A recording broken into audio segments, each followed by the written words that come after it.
AP assembly లాబీల్లో మాజీ ముఖ్యమంత్రి YS Jaganmohan Reddy, party నుంచి సస్పెన్షన్కు గురైన ఎమ్మెల్సీ దువ్వాడ శ్రీనివాస్ మధ్య జరిగిన సంభాషణ ఇప్పుడు రాజకీయ వర్గాల్లో హాట్ టాపిక్గా మారింది. జగన్ తన పార్టీ సభ్యులతో కలిసి వస్తుండగా తారసపడిన దువ్వాడను ఉద్దేశించి "వాట్ సీనో ది గ్రేట్" అంటూ జగన్ ఆత్మీయంగా పలకరించారు. వెంటనే జగన్ కాళ్లకు నమస్కరించిన దువ్వాడను భుజం తట్టి నిమిరిన జగన్, "ఇంకా సినిమా హీరోలాగా చేస్తున్నావా? బిజినెస్లవి బాగానే ఉన్నాయా? అసలు ఫ్యామిలీ రచ్చ ఎందుకు చేసుకుంటున్నావు?" అని నేరుగా ప్రశ్నించారు.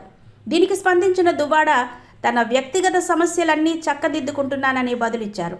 భవిష్యత్ ప్రణాళికల గురించి జగన్ ఆరా తీయగా, "నేనెక్కడికి వెళ్తానో మీరేం చెబితే అదే చేస్తాను.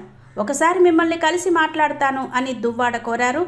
దానికి జగన్ "సరే చూద్దాం" అంటూ ముందుకు సాగారు. ఈ సంభాషణ జరుగుతున్నంతసేపు లాబీల్లో ఉన్న వారంతా ఆసక్తిగా గమనించారు. పార్టీ నుంచి సస్పెన్షన్లో ఉన్నప్పటికీ జగన్ ఆయనతో చనువుగా మాట్లాడడం, వ్యక్తిగత విషయాలపై ఆరా తీయడం చర్చనీయాంశమైంది.